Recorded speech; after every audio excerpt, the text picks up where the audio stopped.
The haters got your feelings, get your hands up to the ceiling and keep them held high, cause St. Louis isn't ready, forget about it, goodbye. Hold up, we just saying hi.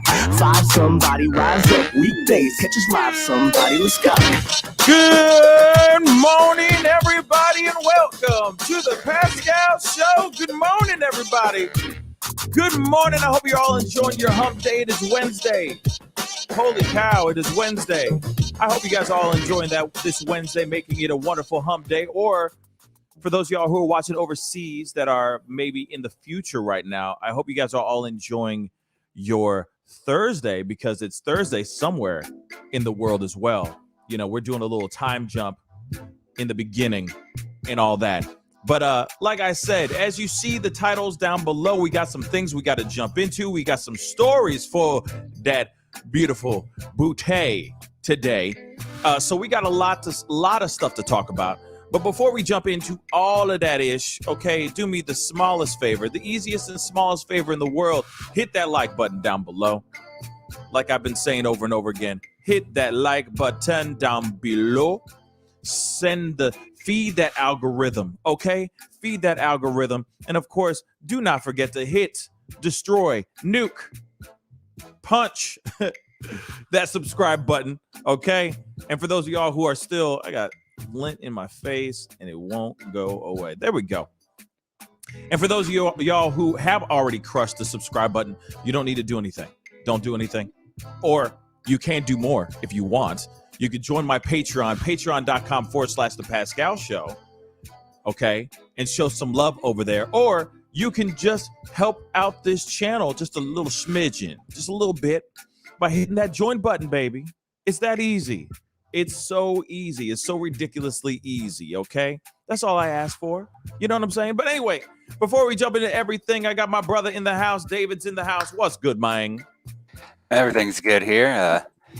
You say we got some interesting topics to talk about today. I've already been hearing some arguments over them this morning, especially the second topic we'll be getting to. But yes. Yeah. Yes. Oh, no. I didn't mean, me doing this did not mean shut up. I was just like, yes. Ooh, it's going to be we got some things to talk about, y'all. We got some things to talk about, okay? And especially one of them, trial is actually starting here fairly soon, if I'm correct. So yes, there's a lot of talk, a lot of things to chat about and cover. But of course, we got to jump into our main story. David, did you happen to find something for me? Yeah, sending it to you right now. Oh, yeah, send it over to this beautiful man over here. I don't know why I just called myself beautiful, but fine. You know what I mean? So the first 30 seconds of this video, right before the officer talks, and then I have a second one that's a little better for the second half. This is it's not a it's not a recap, not the result, but a recap. You see what I'm saying? Of what happened before. Well, there's not a whole lot of recaps going on, but yeah, the first 30 seconds of that video I just sent kind of does that. Okay. You know what? Hold on. And then the second one I sent you. Oh, well, I'm sending it right now. Shows exactly when she was found. Gotcha. No, I got that other part, but anyway, let me just see what I can do here. Anyway, before we jump into everything, we have got to, of course, talk about this one thing. All right, we have a story that is pretty big news. Of course, let me just kill this music real quick. Some pretty big news, guys. We got to jump into this story. This is one of our top stories of the day, and the thing is that this is some good news. You know, usually when we hear about these stories about people, you know, disappearing and people missing and all that stuff, it always ends in tragedy, right? It always ends up with your hands up in the air, kind of like, what happened? You know, well, how did that happen? Obviously, we've been covering stuff like Gabby Petito, Jelani Day, Christina Nance. Who else? Why am I forgetting names right now? Daniel Robinson, Brian Laundrie. And now there's a story about this young 4-year-old girl by the name of Cleo Smith. She went missing in Australia. They were camping. She was camping with her family. And I got a little bit of a recap. I'm going to show this to you guys really quick because, like I said, this is such a terrible story. I mean, imagine being a mother, imagine being a parent, and you're out camping with your loved ones, with your kids, and all of a sudden, out of nowhere, you wake up the next day, and your 4-year-old daughter is just gone, just ghosts on you. Real talk. So I got a little bit of a video to show a little bit of a recap because we never covered this story on the show. Not ever. We never covered this story. And I wanted to, but at the same time, I didn't have all the information that I needed on this particular case. So we're going to give you a little bit of a recap on what has happened. Play the one I just sent you. It's a little better. Okay. Well, I got something already. This is a little bit of a recap that I want to show you guys because obviously there's a story of this little girl named Cleo Smith that went missing and recently was found alive. Who would have thunk? Let's take a look at this video. This is 4-year-old Cleo Smith. Her family had been happily living in the northern WA town of Carnarvon. Cleo had started at a local primary school. Her mother, Ellie Smith, worked as a beautician based at the Carnarvon TAFE, and stepfather, Jake Glidden, at a nearby mining operation. They decided to take Cleo and her 7-month-old sister, Isla, camping. They set off on Friday, October the 16th, about an hour north of town, taking Blowholes Road to a remote beachside campsite of the same name. The camp is basic, with several shacks and spaces cut out from the thick coastal scrub for tents and caravans. It's just gone 6:30 p.m. here at the Blowholes campsite, the same time of day that the family arrived. I'm told that this is the very spot where they pitched their tent. They ate and put the girls to bed, following soon after. About 1:30 Saturday morning, Ellie gave Cleo a drink of water before tucking her back in. Police say they've spoken with about 100 other people who were there that night. But not everyone has been identified, including someone who opened Cleo's tent and secretly snatched her away into the darkness. Because when Ellie and Jake woke up that fateful Saturday, Cleo and her sleeping bag were gone. One of the largest land, air, and sea searches in WA history was launched. I want to point this out. The reason why I stopped it right there is they said one of the largest land and sea searches was launched. Now, maybe America, right? Maybe law enforcement in America needs to tear a page out of their book. I'm just saying this out loud. You know, not every day do you hear a story where somebody survives, right? Where you find the person dead. At least in America, you don't hear that story. A lot of times you see their remains on the, remains somewhere. And then there's a bunch of BS fabricated stories that revolve around how they died and all that stuff. But one of the largest land and sea searches ever, just to find this one person. Man, I wish they would have done this on some people here in America. But let's continue. Police, SES, and defence personnel scoured every inch of the rugged coastal area, but day after day, there was no sign of Cleo. All the while, detectives were investigating the suspected abduction, and it became their number one theory. Campers were interviewed and searched. Cleo's biological father met detectives and was ruled out. So were Ellie and Jake, who by day 4 of the search made an emotional public appeal. Just report it. What if it was your child and someone knew and didn't say something? Yeah. Any news can help. Real quick, though, also, something about this, too, says, for a fact when a family is, I mean, we've seen some people do some crocodile tears for sure. We've seen some people fake it, right? Act like they ain't done nothing. They weren't involved in all that. But look at what happened with the laundry situation. I hate to use that as an example, but look at that situation. There was a lot of people that were standing outside their home, wanted to hear what happened to their son, where he went.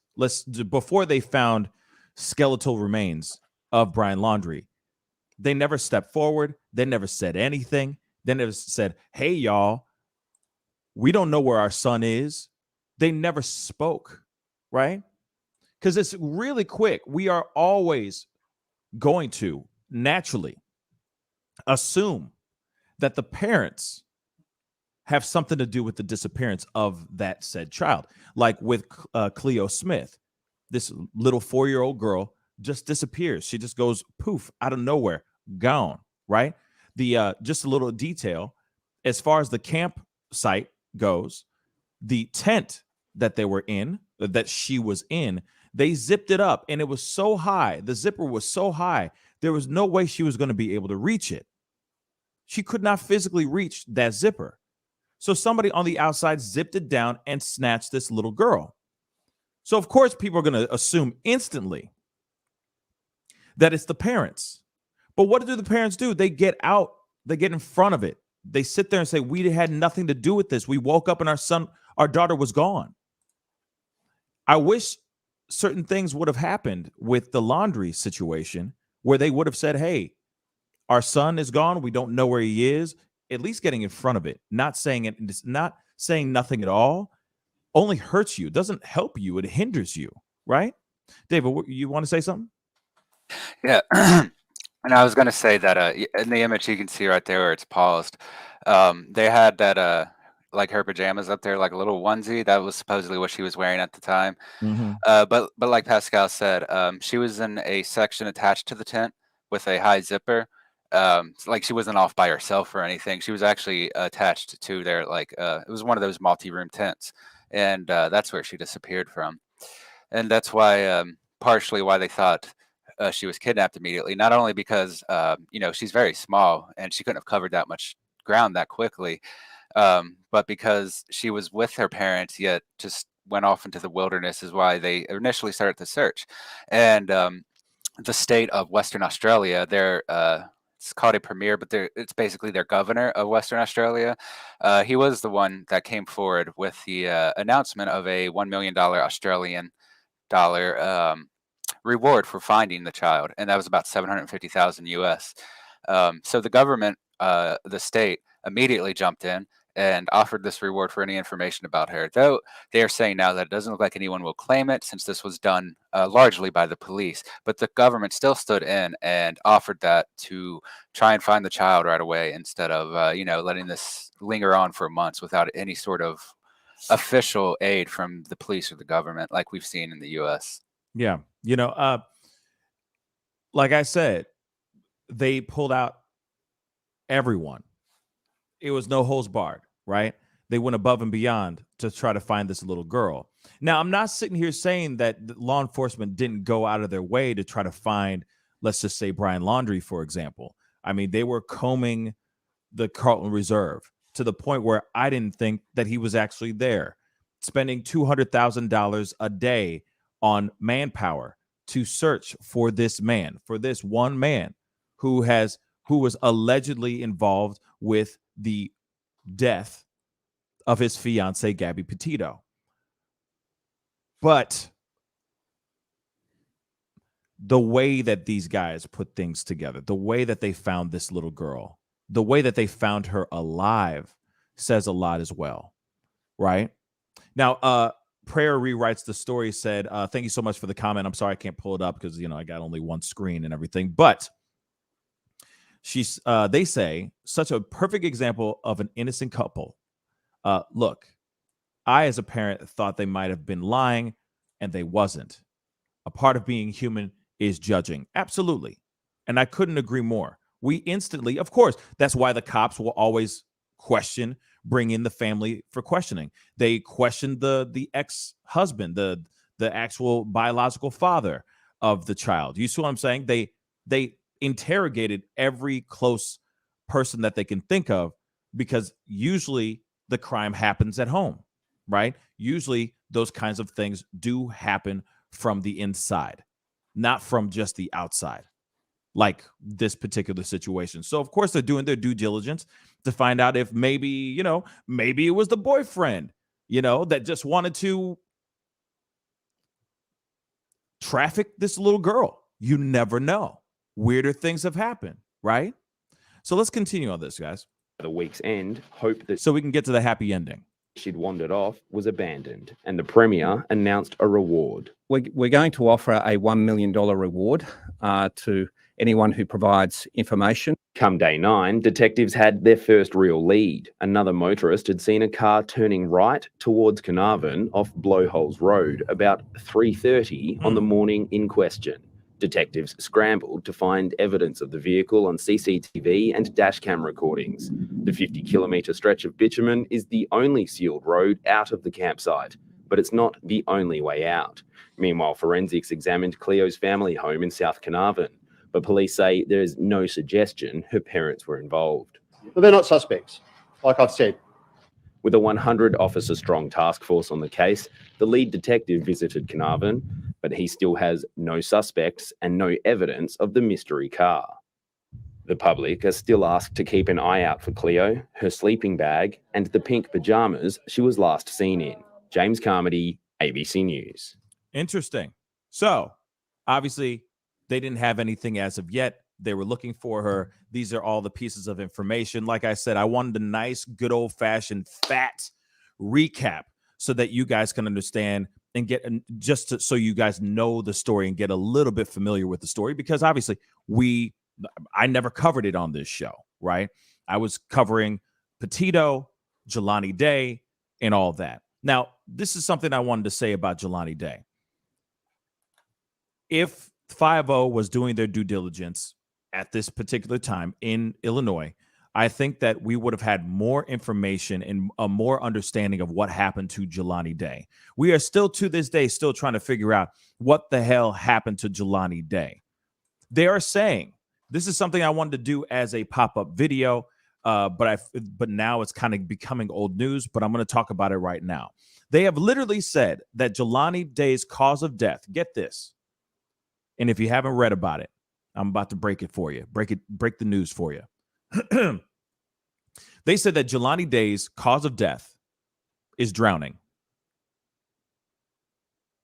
Drowning. Let me just say this to you guys. There is no way on God's green earth that a competitive swimmer drowned. There's no way that a man drives his car out 50 yards off of not 50 yards, drives off of a parking lot area, drives his car randomly, parks it inside, drives it off road, parks it inside a bushel of trees and stuff, like a bush, goes out of his way to remove the license plates just so he can go stark naked, or actually pantless, to go swimming. Somebody make sense of that. I mean, we're not going to jump into that right now, but what I'm trying to say is I wish we had some 5-0 like the Australian police here, the Australian law enforcement, because I feel like we would have gotten down to the nitty-gritty and gotten down to the truth of what really happened to Jelani Day. I probably will be doing a pop-up video in a little bit about this, because it still grinds my gears. The family is still doing a march. They're still talking about this. They're still trying to find out what the hell happened to Jelani Day. But like I said, this man died by drowning? I think not. But let's continue. I just felt like I had to say that. My soul told me I needed to say that out loud. But I will be doing a video about this as well, because like I said, it still doesn't make any sense. And I keep saying this, and I haven't said it in a while, but in this case with Jelani Day and the death of Jelani Day, the math just ain't mathing. Okay, but let's move on to this next part. Obviously, we got some great news. She has been found, right? Hold on, guys. I thought I had it. Now I don't. 1 second.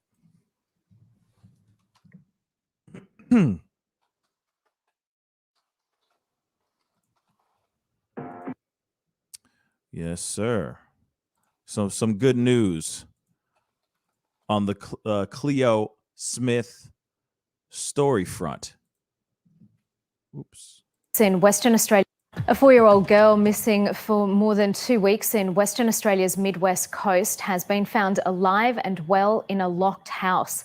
Cleo Smith disappeared from a campground at the Blowholes north of Carnarvon on October the 16th. Police had suspected she was abducted from the family tent. The Acting Police Commissioner Cole Blanche says officers Privileged to announce that in the early hours of this morning, the Western Australian Police Force rescued Cleo Smith. Cleo is alive and well.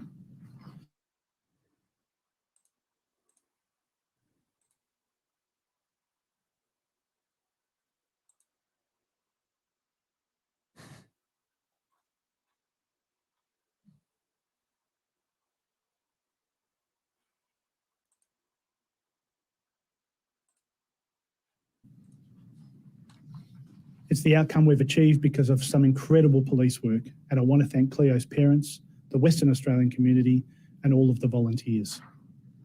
And of course, I want to thank my colleagues in the Western Australian Police Force. I can confirm that we have a man from Carnarvon in custody who is currently being questioned by detectives. We'll have more to say on the... Hold on.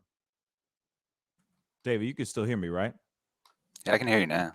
Yeah, I don't know what happened to my webcam. Did the is the video freezing on Yeah. Oh, there we go. We're back. Am I back? Yeah. You see me now? So. All right. Sorry I can about hear that, guys. Yeah, the Wi-Fi has been like nutty. All right. I'm gonna scroll that back a little bit so we can watch the rest of this really quick. Sorry about that, guys. Wi-Fi has been acting a fool since this storm that came through last week or this past weekend. So, all right, let's go. Name is Cleo. Cleo was reunited with her parents a short time later. This is the outcome we all hoped and prayed for. It's the outcome we've achieved because of some incredible police work, and I want to thank Cleo's parents, the Western Australian community, and all of the volunteers. And of course, I want to thank my colleagues in the Western Australian Police Force. I can in custody who is currently being questioned by detectives. We'll have more to say on the rescue of Cleo as the day unfolds. But for now, welcome home, Cleo. it really And is. I just sent you a video of the actual moment they find the girl. Okay, cool. Let me finish this. The WA Police Commissioner Chris Dawson spoke to ABC local radio in Perth about finding 4-year-old Cleo Smith alive. He says a 36-year-old Carnarvon man is in custody and is assisting police. Followed every particular lead that we had. It was methodical, it was dedicated, it was skilled, it was dogged, but at the same time, I'm thankful, and I do want to give credit to the parents. You know, we never lost hope, but the community, the volunteers, companies, they all came out to help us. And there was some really skilled work in finding her. I can't really release all those details. They will emerge, but it was following every particular lead, and what a wonderful result. You know, and I think that's really dope too, that they were using every single lead that they had. And of course, this wasn't some crazy thing where they just said, oh, she's over here, or we saw her over there, where, they were using actual like good evidence. I mean, we've been seeing so many different stories, like I hate consistently comparing it to the Laundry case, or to the Petito case, whichever one you want to call it, however you want to title this. But a lot of times you'll sit there and we will hear, oh, he's over in the Appalachian Trails, or we'll hear that somebody saw him down in the Carlton Reserve, or people are saying, oh, he's in Mexico, oh, he's in Canada. We saw and heard so many different stories our heads were spinning because of all these leads that were happening. And don't get me wrong, shout out to all those people that thought they really saw somebody and they really felt like they were really trying to contribute. But it becomes it becomes too much of a cluster F for somebody to be able to focus. So I'm hoping that they were able to get whatever leads that they were able to get. I mean, obviously, the leads that they had, they were able to exercise those leads and find this little girl, which is absolutely a fantastic end to this story. Something I'm going to take a look at this right quick. My whole computer, I don't know why it keeps acting a fool, but like I said, it is acting a fool today. So just giving y'all's a heads up and all that. 1 second, sorry. Okay, so allegedly this is another video. And bear with me, guys, because like I said, internet is acting a damn fool. So video captures moment child found by Australian police after missing for days. I mean, she was missing for I think 18 days. So the fact that she was gone for 18 days and she's still alive is tremendous. That's tremendous news. But let's take a look at this. Like I said, I applaud Australian law enforcement for doing their due diligence and doing the damn job. I just wish we could do the same thing right over here in our neck of the woods. You feel me? Radio, we've got some SES near them, but we don't have comms with this SES crew. I'll give you the coordinates. My side of the boy. Degrees, minutes, seconds format. Clear my tail. Yeah, well clear. Clear by 100 feet. Okay. Stand by steady. I've got the buoy. I just got to get obs on the... Get on the fire and get on the PA and tell them...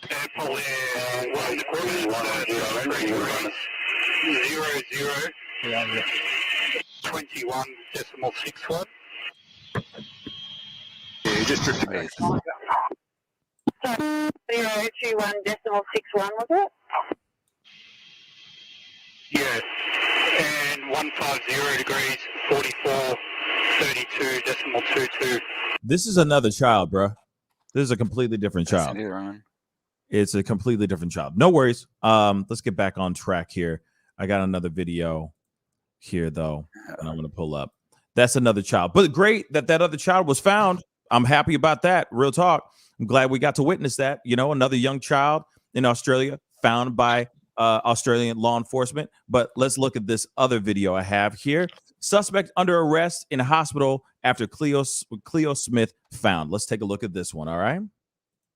Bam. We feared the worst, but today are celebrating the very best outcome in the search for Cleo Smith.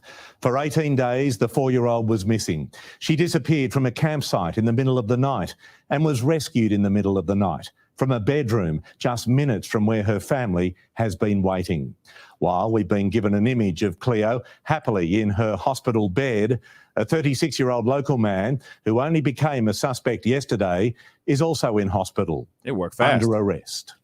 A beaming Cleo Smith in hospital with a wave clutching an ice block, found when all hope seemed lost. What a great day. We now have returned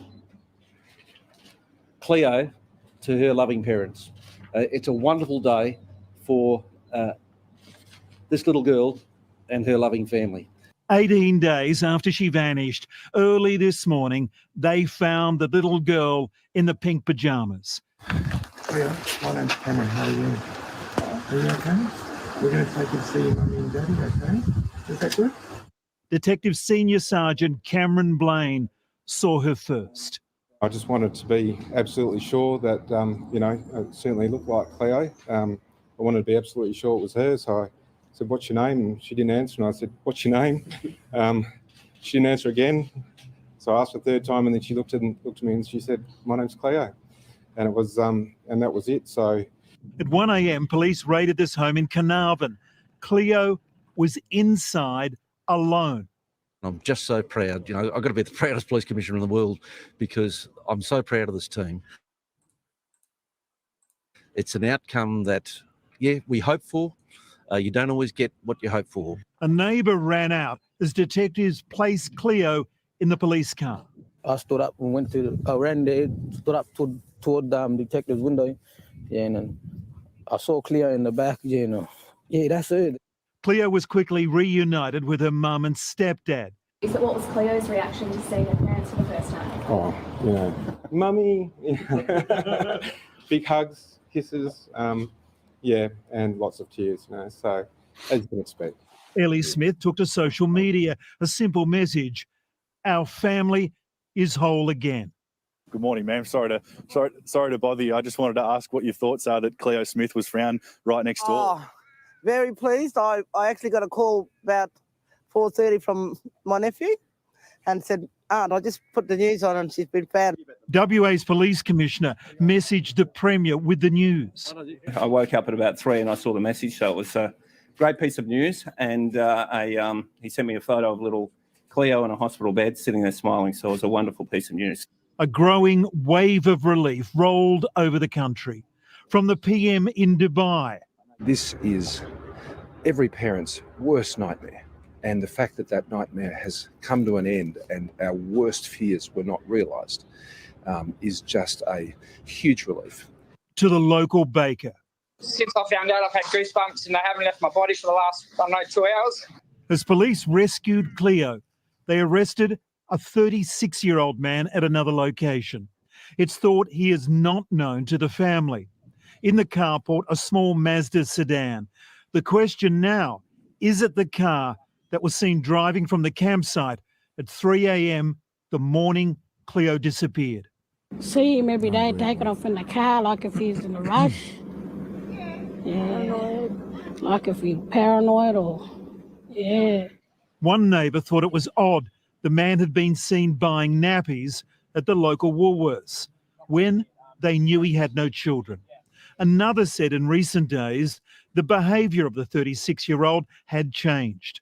He doesn't have his dog at the front, like he have his dogs at the back, but through all this week he had his dog at front and he's been acting like weird, like, you know.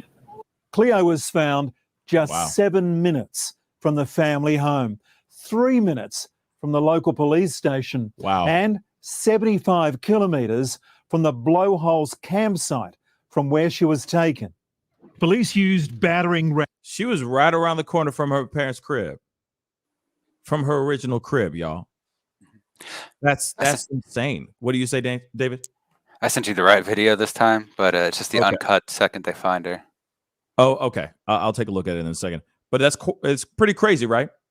3 minutes. I have the numbers probably mixed up. But 3 or 7 minutes away, not far. Let's just say less than 10 minutes away from her parents' home. Less than 10 minutes. And I mean, she was found. Thank you, Jesus. She's in one piece. Thank God. But let me just say this. How many children in America are lost or missing on a monthly basis? Let's be nice and just say just a monthly basis. Tremendous amounts. And obviously this is Australia. This is a completely different country, completely different situation. But think about that for a second. How many children that go missing a month in America? What are you going to say, David? It's 38,000 children a month. 38,000 children a month. 38,000. That's just poof, gone.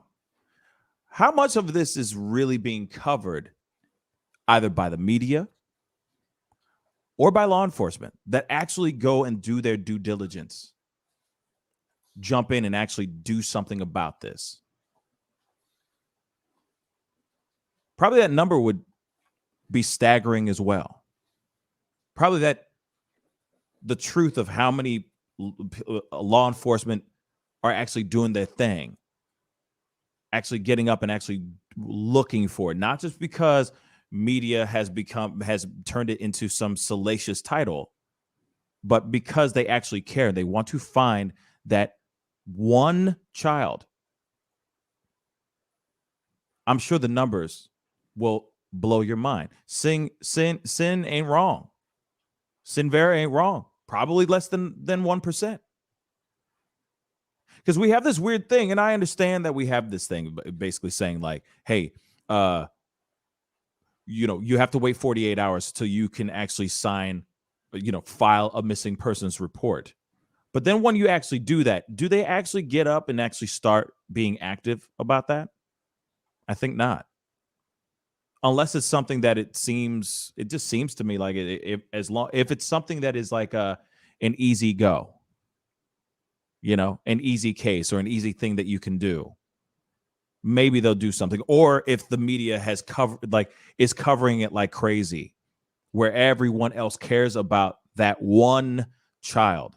But it's almost like these children that go missing, or these people that go missing. Like, David, how many people, adults, go missing in a month? Because here's the thing. Let's put the 38,000 a month and add on top of that whatever David tells us. It is almost like whenever somebody goes missing, you have to win the lottery, for crying out loud, for the general public, mainstream media, to even give a damn about your missing ass. Notice Gabby Petito. There's a whole lot. How many people have been missing? A lot, right? In America. Gabby Petito won the lottery, literally scratched off that ticket and won the lottery and became a news story. Why? Because it was salacious. It sells views, right? But there are plenty of other women and men that went missing that we've never heard stories about until recently, because of that being the realization being shed on it, basically saying, hey, we are so obsessed about the missing, I hate to say it, but it's like the missing white woman syndrome. Once we started seeing that and somebody made that comment, suddenly all these other stories came out and they mattered. But before that, even so, these stories that we're hearing right now, they're not on the front page news. We're not hearing about it every single day. YouTubers are probably covering it, commentators and stuff, but not really. Jelani Day, I mean, you hear it in passing, but it's not really in the forefront of what's the truth. What happened to this man? Daniel Robinson, same thing. What happened to this young man? Christina Nance, what happened to that young woman? But it's like almost like it's like a scratch off ticket that you got to, to win for us to actually have focus on you as a case, which is ridiculous, y'all. David, how many adults missing a month? All right, so for adults, it's about half of the children. So we're looking at 18,000 adults go missing every month, and it was about 36,000 for children. 36,000. Okay. Someone in chat asked how many of those are like people of color. From what I can tell, about this is for children and adults both. It's not split up here, but about 202,000 of the total number, which is a third, are people of color. And a year. So a third, yeah. So that's roughly double representation of people of color. It should be roughly 15% to be average with the population. So so children go missing twice as often as adults, and people of color go missing twice as often as they should be, based on their population. Right. Interesting, right? But it's almost like I said, even with people who are not people of color, even the white kids and the white people that are missing as well, it is almost like you have to win the lottery to be put out there for anyone to even give a damn about your livelihood. You hear it locally, but it always turns into cold cases. It always turns into a cold case at some point. Or that person they end up finding that person. That person, it's usually we find that they have died or has passed on, right? But a lot of times these, you know what I'm saying? It's like, oh, well, Gabby Petito gets it. Why does she get it when there are plenty other kids and young adults that have gone missing? Plenty. Throwout race, completely. Plenty of people have gone missing in just as salacious of a way. What's that guy? Chris Wallace, I think his name is. Chris Wallace? Yeah. The guy who, ended up killing his wife and his pregnant wife and his kids, and was trying to make it seem like, oh, she just walked away and I don't know where she is, and he crocodile tears and everything, right? Had the audacity to come out in front of media and cry and sit there acting like she just left him and all that with the kids and I don't know where she is. Please come back home. All that only to find out that he actually killed them with his own bare hands. How does that become? Is it just because it's that salacious? You see what I'm saying? It was Chris Watts, not Chris Watts. Sorry, Chris Wallace is something else. He's a reporter, I think. Yeah, he's a something like commentator. that. Yes. Yeah. My bad. Chris Watts. Thank you guys. Chris Watts, right? You got the Chris Watts situation. You see what I'm saying? Like I said, all I'm trying to say is it just doesn't make it doesn't feel right, right? I'm not sitting here saying that Cleo Smith shouldn't be found by the Australian law enforcement. Please, by all means, find her. Do what you need to do. But it's almost as if she won the winning ticket. She found the golden ticket to be found alive and to be found safe, and for law enforcement to actually give a full-on damn about her life. You can click this same story over to many thousands of kids that are missing nowadays. What is it? What is it that makes us actually care? And what makes law enforcement actually care about these missing kids suddenly? You see what I'm saying? Like, do you have to run over to media and basically say, put me on your show, my son is missing? Is it really that? So that the law enforcement goes, oh, there's a kid missing and everyone's talking about it. Well, guys, roll up your sleeves. It's time to find him. You see what I'm saying? Does this make sense? Does anyone compute with what I'm saying? If you feel me, give me a thumbs up or a number 1 in the comments, please. Because a lot of times there's a lot of kids that are missing and it's like, we don't talk about it. We don't hear it on the news. We don't see anything about it. They're just missing. Is it the only person? Is it like you have to be friends with somebody who's part of the news to actually get the news to give a damn? Like you have to have connections to get into the news and say, my son, John. Do you see what I'm saying? So that you actually have people give a damn, so that the law enforcement can actually give a damn about your child because now you're on the news about it? That shouldn't have to happen. Do you see how ridiculous that is? I'm sorry for going on my rant here, but I had to. I'll get off. I'm stepping down off the soapbox, but somebody make that make sense for me. Every child should matter. Every child should be sought out and looked for diligently, tirelessly, passionately, just as if they were trying to find someone like Cleo or Gabby or Jelani,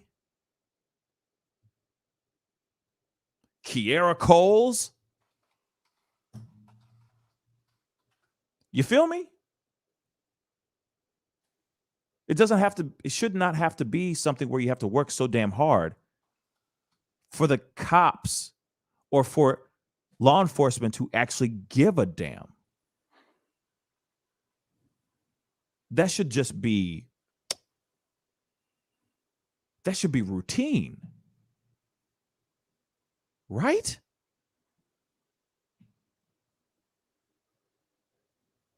Right, fam? I mean, right? I agree. Okay. I just had to say that because I was thinking about it this morning as I'm, recapping and freshing myself over this whole Cleo Smith thing, which we can move on to the next story. And this is, obviously great news. I'm so happy. Like real talk. I'm not trying to knock what they've done. Law enforcement of Australia, I salute y'all. Amazing work, right? But there is that other part of me that's like, wait, why? Why does this? I'm clicking and I'm dragging this on top of America.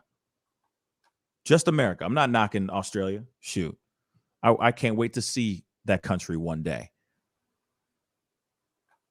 But a part of me keeps going, well, what do we have to do to make every story matter? Right? What do we have to do to make every missing person's situation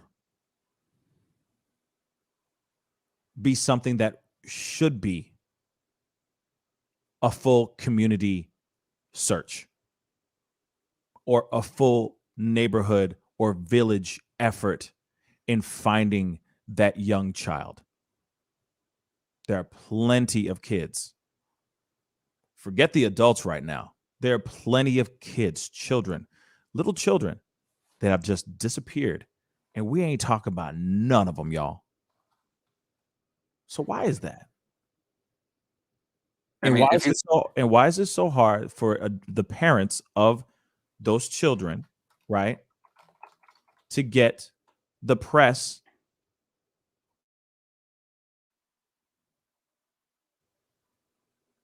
that the attention that it properly and rightfully deserves? David, you were going to say something. My bad. I was just trying to finish that thought. Go ahead. I was just going to say that so from what we've seen, and this specifically within the past year within America, I mean, is that a lot of these major investigations that we're seeing aren't really being broken by the mainstream news initially or the police. If you consider just Jelani Day, or there's other better examples, so I'm just going blank on them right now, but basically where they've had to hire private investigators to get any sort of actual investigation done into the missing. And we've covered several like GoFundMe's and other things where there's social media campaigns to try and get attention for missing children.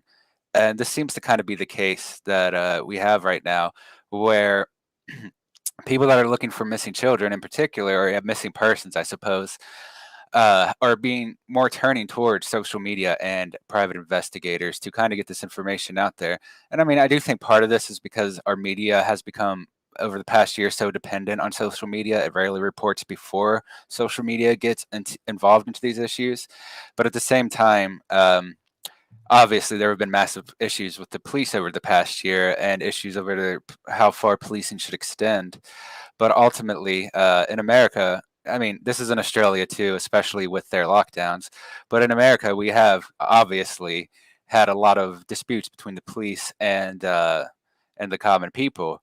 So there's less trust there right now, especially compared to Australia. It seems like your average person right now supports everything the government is doing. So they do still support the police overall. There is a voice of dissent, but in America, it's a little more in the opposite, where if you look at polling numbers, more people are against the police than they are for them. And by that, I mean they distrust the police specifically to perform their duties, not that they want to go out of their way to act against them.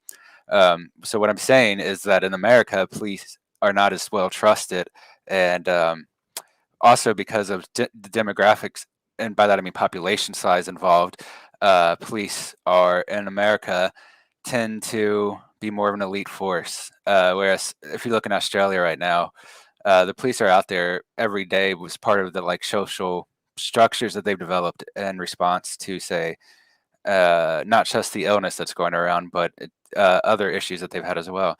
So part of it is the smaller organizations within Australia. But what we're seeing is that, at least with this case, and I talked about it a little bit, how Aboriginals are being have these issues as well. There's a major case where I think it was New South Wales, which is another state, got involved in missing children just this year as well. So what we see in these cases is that the government itself is stepping in to encourage people through money and other methods to try and find these individuals. If you remember, even the search for Brian Laundrie, almost all that money, if not all of it, was from private donors to as a bounty. Basically, it was a bounty by private donors. It wasn't a state-funded reward for information or finding anyone like we see in Australia. And I think that different structure is what's helping there right now. I mean, like I said, the trust in police is a major difference between the two nations right now. But what we are seeing is that those local state governments, their equivalents of the governor, which is a premier, are getting involved in this right away. It was the governor, the premier of Western Australia, that announced the rewards for this. It was New South Wales government that announced the finding, or the reward for finding the children earlier in the year, like 3 months ago. I think it was 4 months ago, maybe a little longer, but it was this year. Like, these are instances of the government stepping forward with government funds to encourage everyone to find this child, not just a limited police search. And we've seen how police can fail in these cases when you have inexperienced officers like in Moab, or seemingly a lack of proper search parameters with bloodhounds and the like.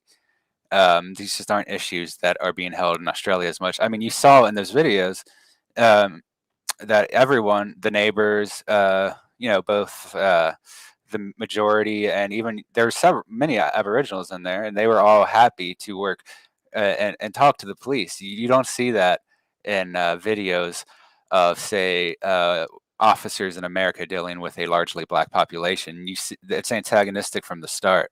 You don't see that willingness to cooperate between the two sides, and I think that has a lot to do with it as well. And again, I point that towards more an issue with the way our police are handled in America versus the way they're handled in Australia. Not that the police in Australia are perfect by any means. They've had a lot of issues as well. No, but and that's yeah. Sorry. Continue. Sorry. I was just going to say, in this instance of finding people, especially children, the government itself is much more involved than we see in the U.S. And not just local police, but the government all the way up to the prime minister, which is their president, will often at least speak on these issues. He spoke on the Chloe issue, even though he's in Dubai right now, meeting with the Arab Emirates, I think, as well. But I mean, he goes out of his way to say something about that, and even though he's busy in a different country at the time. But most importantly, the governor equivalents are always stepping in these cases, and that's a big difference from what we're seeing here. We didn't see not Colorado. We didn't see Utah jump up over the Moab issue. We didn't see the governor do anything over that. It was just the Moab police for the most part, and then the feds got in. So our state governments don't seem to be as involved in this as the Australian governments are in finding these individuals. Yeah, it's interesting. They don't give a damn, basically, because they have things to do, like shake hands and kiss babies that could eventually go missing. Yeah. Just a thought. Those babies that they're kissing could go missing at any time, and yet they don't care because they're after their own agenda, becoming the next whatever they needed to become, right? But like I said, I'm trying to make it make sense. That's all. Because all these children here in America, all of them, doesn't matter the race, should have the same amount of energy and focus when they go missing as well. And we should all be focusing on those things. Like, hey, if you know something, speak up. Real quick, Laura Estrada, thank you so much for the $5 super chat. I really do appreciate it. She says, again, Pascal, we need to take care of our children. Look up from our phones and get involved again. Remember, phrases like, it takes a village. And I keep saying that too. It takes a village. It takes more than just a parent or parents going in and filing a missing persons report, right? It's the same thing like talking about this whole Brian Coulter, Gloria Williams situation, the Houston House of Horrors situation.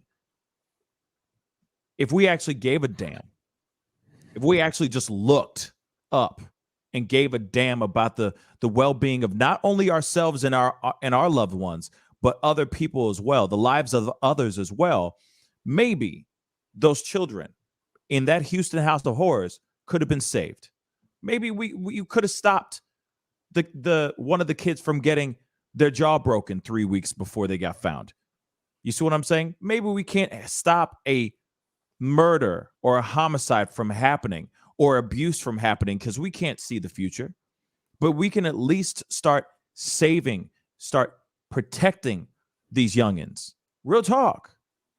That's what we should be doing because they are our future. It does take a village to raise a child. It does take a village to raise good citizens of this country. But when we start seeing these people just disappear every single time and no one gives a damn about them unless they got a great smile or they have or suddenly because they're an Instagram influencer or a YouTube creator, suddenly we give a damn because it sells newspapers. It sells magazine covers. I know that's a little old school. Nobody really reads a magazine or newspapers, but you feel me. It fills up the blogs. But we should be giving a damn about every single last child that goes missing, regardless of it being salacious or not. That's why the string of stories that I have been covering of missing people as of recently has really been grinding my gears. It's been burning my cookies, y'all. Why? Because there's so many other stories of kids that have gone missing that, yeah, maybe it gets a little bit of light on local news, but no one ever does anything about it. They just go, oh, little such and such is gone. Such a shame. Fortnite, you see what I'm saying? Call of Duty, headshot. No one cares, but we should. All right. So what Laura Estrada said in that super chat, I'm gonna pull it up again because I really do appreciate it, and she ain't wrong. We do need to take care of our children. We do need to keep our head. Phones, those idiot boxes are literally sucking us in. Don't get me wrong. I'm a victim of it too. I like being on my phone. I like looking things up. I like doing all that stuff. It's the easiest way to get all the information. I ain't knocking any person that uses their phone. All I'm saying is be alert. See what's going on around you, because you never know. You might be a witness to something. And what the other thing too, I'll say this too. And we do have another super chat, which I'll pull up here in a second. Paul Graves. Another thing real quick. And this is a little bit of a left turn, but hey, y'all, sometimes you don't need to film something for World Star. Sometimes you just need to put the phone down and get involved. Instead of watching these people beating the crap out of each other, or watch an act of a crime or violence actually happening. This is what I mean by everyone's sucked into their idiot boxes. Everyone's like World Star. But bruh, focus. You're filming two people beating the crap out of each other. What is that going to do for you? Instead of jumping in and trying to stop these two people from hurting each other, or an actual crime is happening right in front of you, and all you're doing is filming it. Like I said, we need to be proactive. We're proactive for views, but we're not proactive for the livelihood of other people. Real talk. I'm like I said, I've been jumping on the soapbox quite a bit. I'm sorry. I'm going to stop talking. I'm going to jump down off the soapbox. But we do have a super chat, and we do have to move on to the next story, unfortunately. Paul Graves, thank you so much for the $5 super chat. Keep on speaking the truth. I love your channel. Man, I love you, Paul Graves. We all love you. Right, David? Right, David? Yeah, man. Man, I was about to get upset if you weren't going to say something, man. You know what I'm saying? I love you, man. Yeah. I love you. Sure. Yeah, whatever you say, man. No, I appreciate it, Paul Graves. Thank you so much for the $5 super chat. I appreciate it, okay? All right, we're here to talk some real stuff, y'all. All right? We got to talk some real stuff. This is the reason why we bring up these conversations and talk about these things, so that we can be better human beings. Real talk. So, moving on to better human beings. That's a lie. In my own personal opinion, I'm sorry. This is what I think. I know there's a lot of people that feel some type of way about this side of the story, or this particular story, but we got to get into this story about Kyle Rittenhouse. Kyle Rittenhouse's trial has begun. Some people are saying that prosecution is flailing right now. Flailing. It's only been day one of the actual trial. They did day one with the jury selection, and they were able to find their jury within a day, which says a lot. In my personal opinion, says a lot, right? They move quick through their jury selection, so they have now gone into trial. Let me check something real quick. David, tell us a little bit about this whole situation, about the trial and everything. I'd love to hear your thoughts. I need to pull something up because I want to make sure. I wanted to see if it's actually live right now as we speak. So go ahead.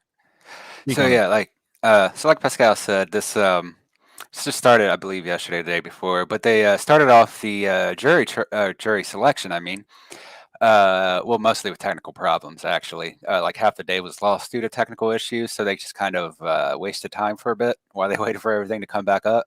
But once it came back up, they managed to go through the jury pretty quickly. I think it was 11 guys and 9 women, if I remember right.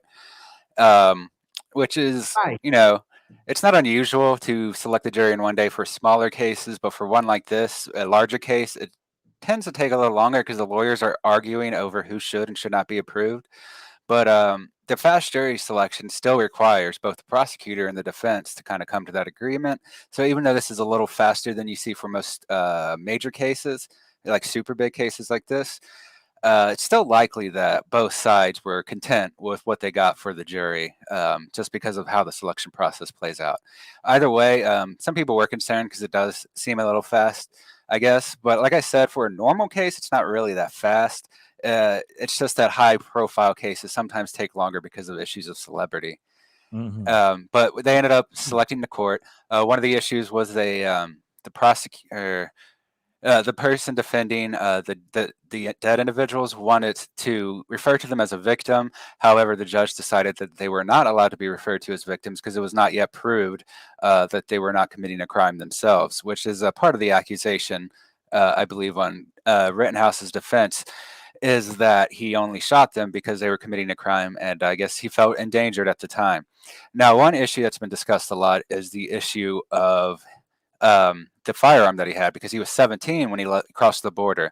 Now, under some circumstances, and this is what I thought it would be, it could fall under a felony crime because he would have been outside of his community. But it looks like the lawyer is arguing, and it might be standing, that it's part of his community because he worked at that location. So that seems to be why it's being listed as a misdemeanor. So that's the charge that is coming through as, and that really does kind of damage the argument against self-defense. If they're saying that it's only a misdemeanor, then he was technically still allowed to defend himself in that instance. If he was performing a felony when he had the firearm, even if he was defending himself rightfully, that would be a totally different issue. But since they're calling it a misdemeanor, that does leave it open to an avenue of arguing self-defense. And that's pretty much what they're going for at this point. And I mean, we haven't gotten into the depths of the trial yet, just the selection and the preparation. But that's kind of the situation that we're looking at right now.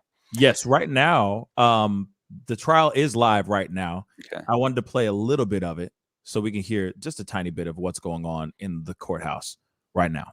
I suppose my opinion, he just seemed like he was young and like he didn't know exactly like what was going on. And because he was smoking so much, and if he didn't have the gloves on, maybe I wouldn't have noticed as much, but I just don't know why, like in the situation, why you would have gloves on. Maybe there's some technical reason or something that you may know, but to me, that's just what stood out to me.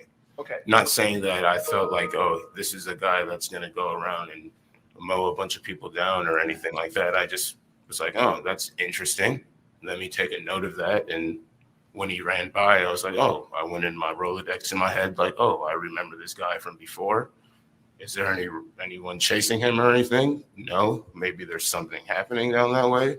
So I just headed in that direction, not necessarily focusing on him per se, but focusing on possibly there's a situation in that direction.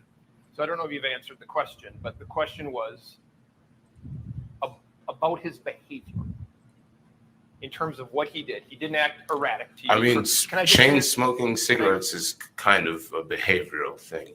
Okay. So it's not like you don't necessarily have to engage with people to have mannerisms and things like that. So the thing that stuck out to you, you described Rosenbaum as erratic, and if this is fair, and Rittenhouse as chain smoking. Okay, so just so everybody knows, Rosenbaum is the guy who was shot first. Just a little bit of a recap. Rosenbaum is the one who was shot first. Just so you guys know, the bald guy and all that. He's running after Kyle Rittenhouse. There was shots fired behind Kyle Rittenhouse. Kyle Rittenhouse thought that Rosenbaum had a gun. He turns around and he shoots he shoots Rosenbaum 4 times, once in the head. I just want to make that abundantly clear so we can continue with this little bit. Excuse me, just so you know. Yes. I suppose you could say nervous, I guess, would be a fairer way to say it. He seemed nervous in the situation.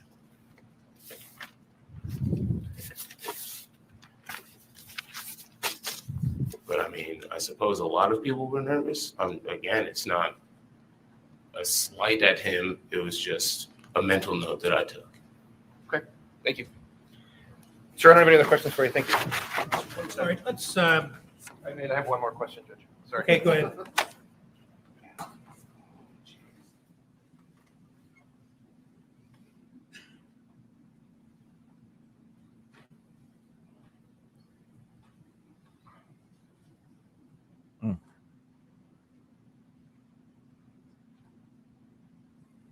He don't even have, like, he hasn't even gone through puberty yet, y'all. Look at this dude. Look at this dude. Have mercy. He's 18 years old. And apparently he was chain smoking. I didn't see any video of him smoking cigarettes. But maybe I'm wrong. Maybe I'm wrong. But this is an observation from the gentleman that's being cross-examined right now.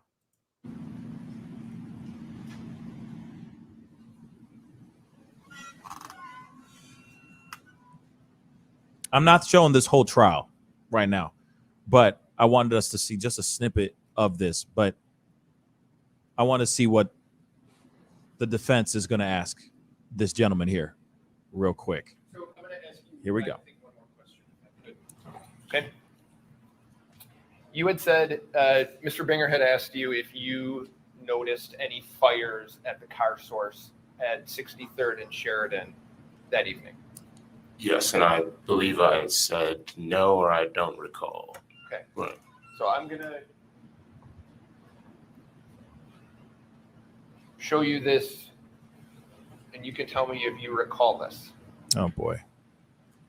No, I do know there was damage happening, I didn't like ask you a people question. smashing cars. Just hold on a second, okay? Hmm. Do you remember, now that's car source, right? You're aware of that? Yes, that's car source. You'd agree that's a fire inside that truck? Yeah, that's what that looks like, yep. So there were fires at car source that night, right? If this is that night and that's what's happening, then yes, that's what just happened. Yes. All right, very good.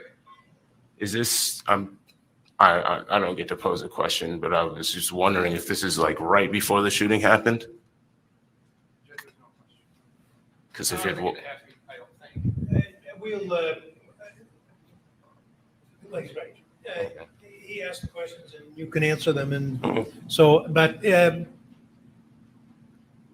would that change your answer? The only reason I ask is because if this is right before the shooting, I ran as soon as the shooting took place. So I wasn't like zeroed in on what was happening there because there was just a shooting that happened and I was running for my safety. So. All right. That makes sense.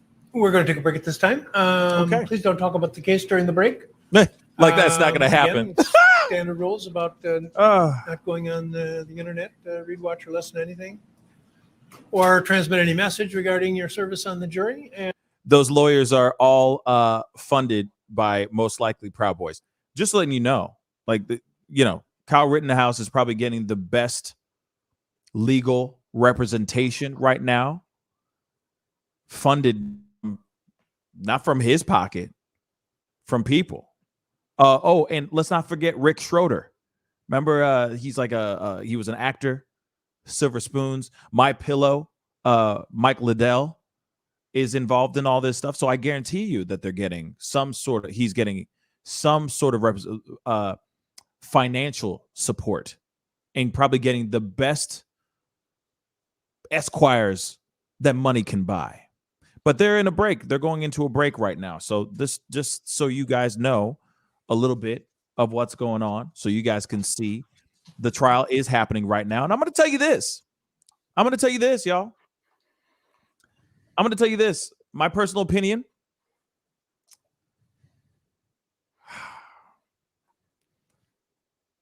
Yeah, oh, the pillow guy. Yes, sing. I'm gonna put in my 2 cents, and I know there's people who are not gonna like this, but here it is. I think he's gonna walk. I think he's gonna get a slap on the wrist for possession, illegal possession of a firearm, for being 17 years old, holding a firearm where he's not supposed to be holding a firearm at all, because he's 17 years old, holding an AR-15. But I think he's going to walk. I think he's going to get. They're leaning hard. They're going to be leaning hard on the self-defense part. But lo and behold, he going to walk. Whether we agree with it or not, whether we agree that it's self-defense or not, I think this man's going to walk. I don't like it. I don't like it at all, personally.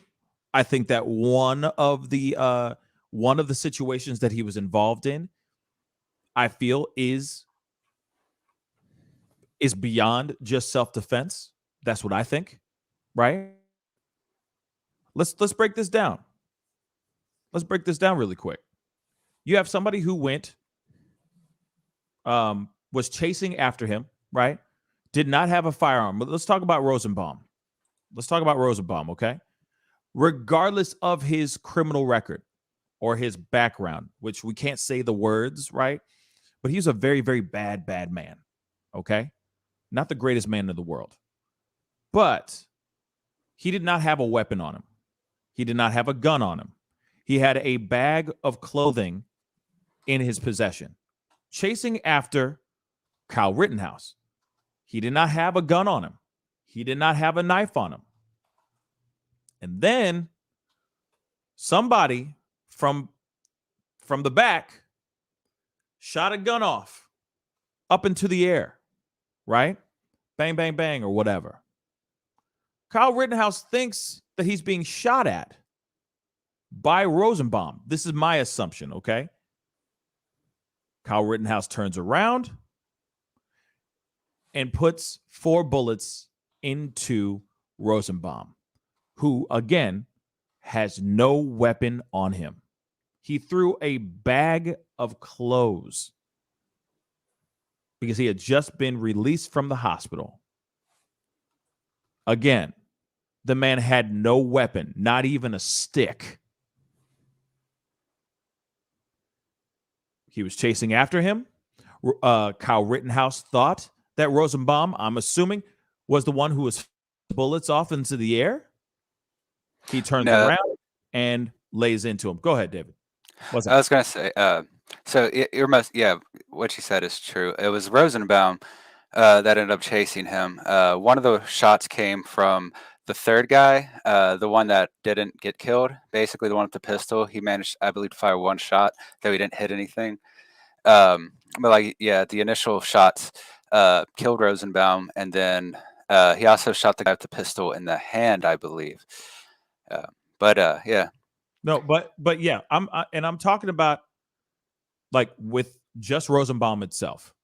Yeah. Just Rosenbaum by himself did not have a weapon, did not have a gun. So the only thing I'm going to say is they could maybe get him.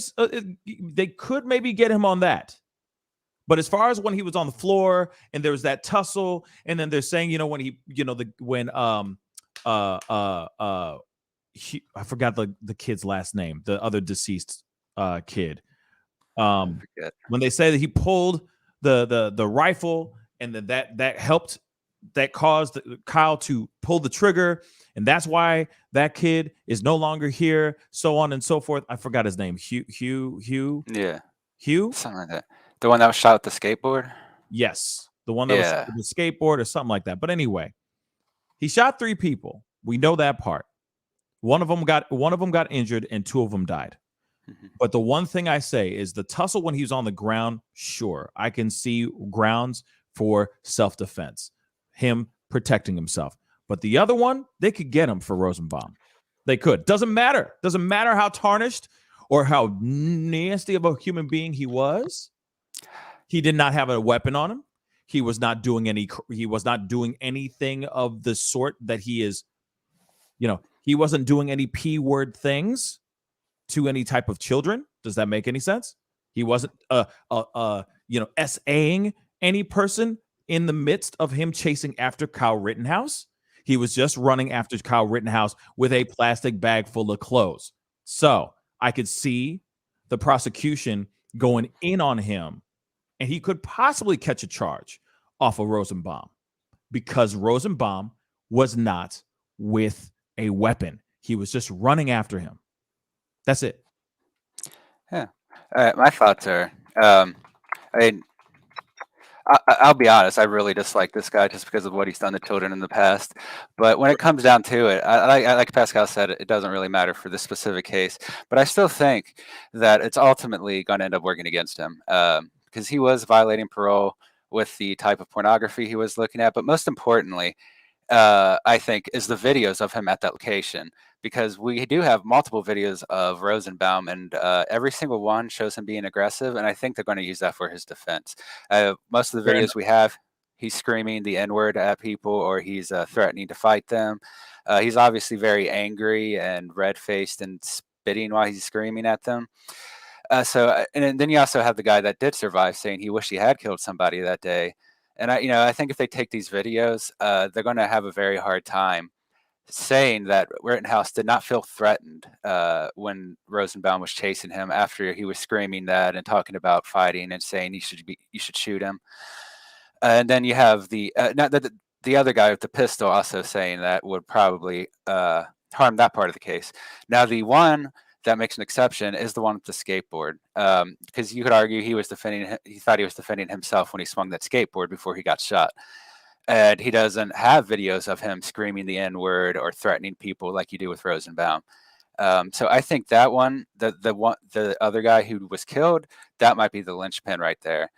Because I don't think they're going to get him for Rosenbaum just because of the things he was screaming and the things he was threatening to do. And that doesn't make any sense, man. I'm going to disagree. Like, see, this is, oh, wow, first time ever. Woo! In a while, this is where we've disagreed. Real quick, I disagree because it doesn't matter. Doesn't matter if you're yelling anything. Okay. I'm just saying, if I tell you I'm going to hurt you badly, I'm going to do it. And I think Rosenbaum is the same type of person. No, and that's fine. And that's fair. But at the same time, you could take this same situation and put it towards someone that was, sitting there going, oh, man, I'm going to F you up, man. Right? The dude has a gun. I'm saying this dude has a gun. And he shot him 4 times, 1 time in the head. Like I said, this man did not have a weapon. Yeah, sure, he could use his fist. Sure. He could have probably put the gun up and said, back up. But he didn't do that. He turned around and went, bop, bop, bop, bop.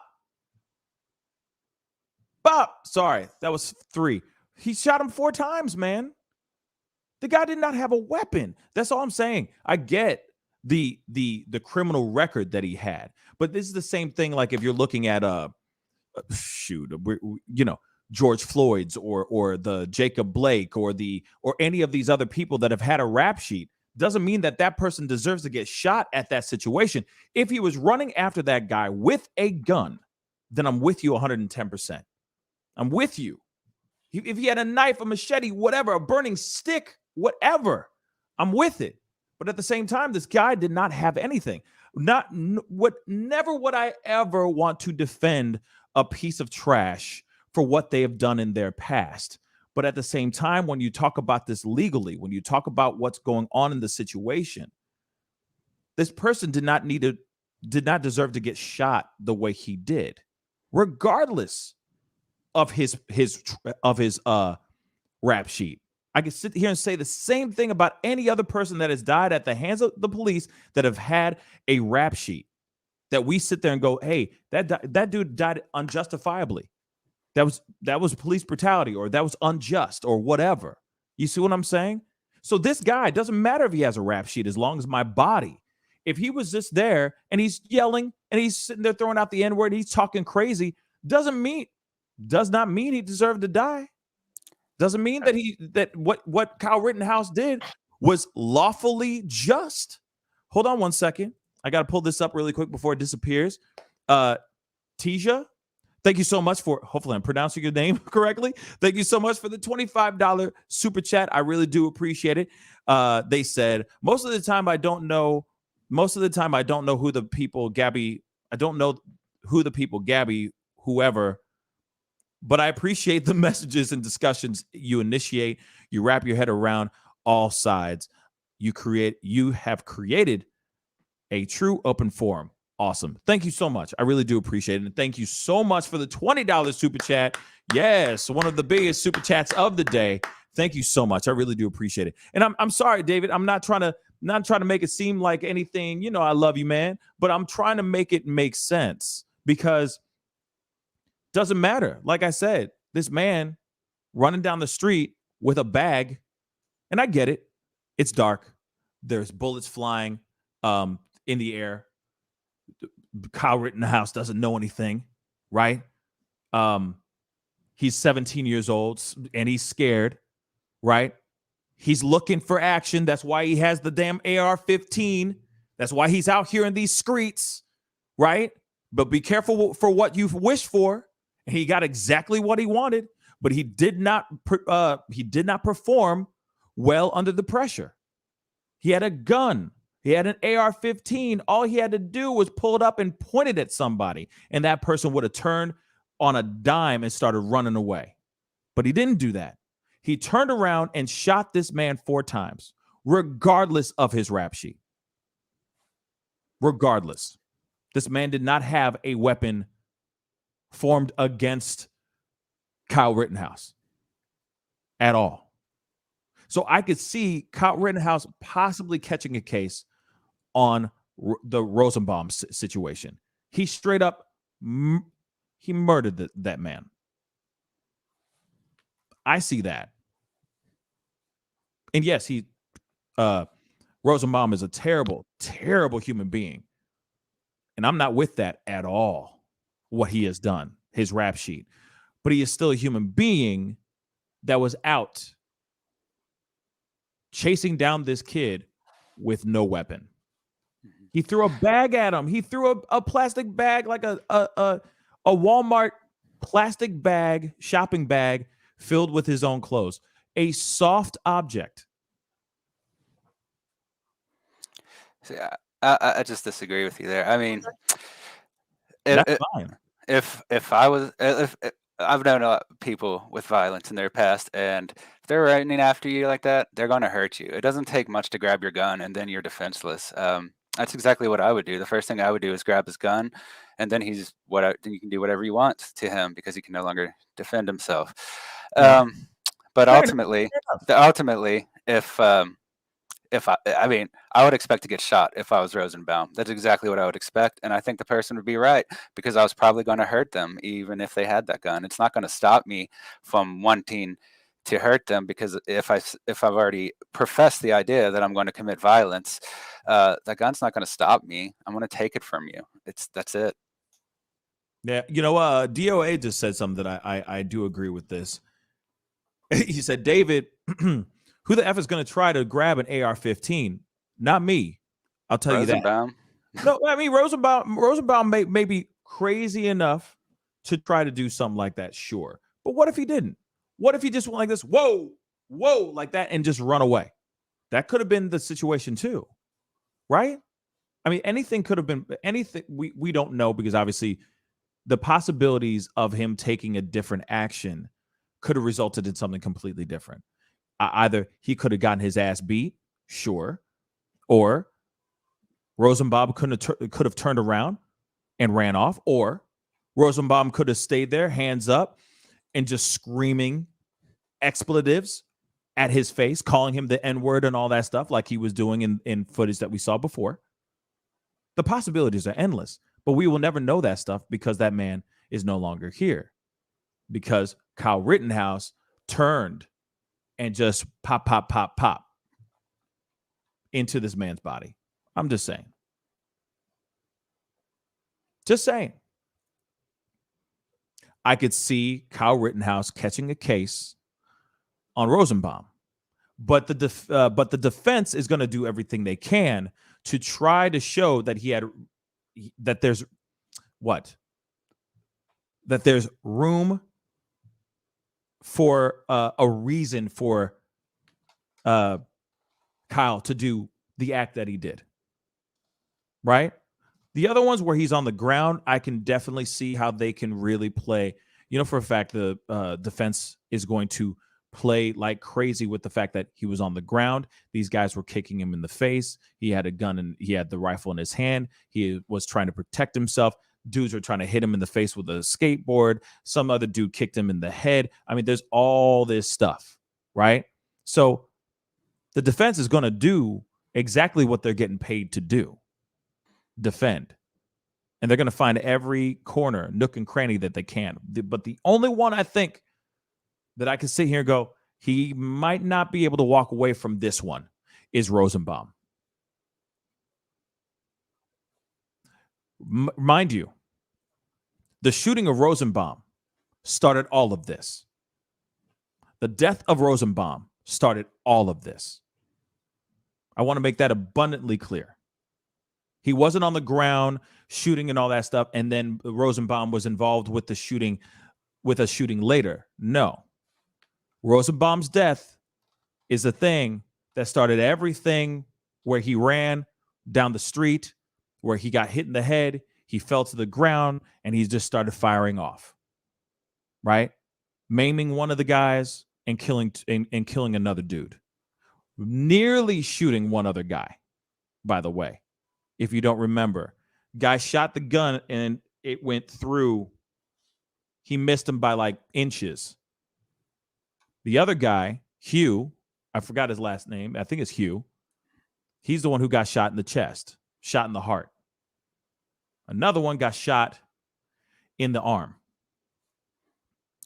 Some people are asking if he was standing at the time. Basically, what happened was, yeah, go ahead. So Rosenbaum was running, or not Rosenbaum. Rittenhouse was running. If you can see, he's not necessarily the most fit, and he got tired and fell over, basically, according to his testimony. And that's at the point that Rosenbaum and the second one were running right up on him, and that's the point that he shot 4 times. Yeah, 4 times. Yep, 4 different times. Killing 2. Sorry, no, 4 different times. Killing 1, nearly killing, almost shooting one guy. Shooting another guy in the chest, shooting another guy in the arm, and then, yeah, I don't know where the other bullet came from. But maybe he shot it off in the middle of nowhere. I don't know. But no one got hit with that other bullet. They think it went off into the air, as far as they said, like when he fell over, basically. But yeah, I don't know for sure where that bullet went. But I will say this. I do think that he's going to walk. And that's not something I agree with at all. I don't like the idea of him walking. But I do think that he's going to get a slap on the wrist. And that's it. And he'll be out here. And everybody that has been supporting him and feels like he has done no wrong, all those people that have been, Proud Boy supporters and all that are going to be like, damn right. They're going to be excited because they're going to get what they want. Period. They're going to get what they want, unless they do something, unless some big piece of evidence comes out from the prosecution that just annihilates the defense. Now, the other thing too, somebody said something. It was Shelby Downer said something. If this was a black kid, if this was a black male, we wouldn't even be talking about this. And you're absolutely right. You want to know something funny? Yeah, that kid would have been killed right there in the middle of the street.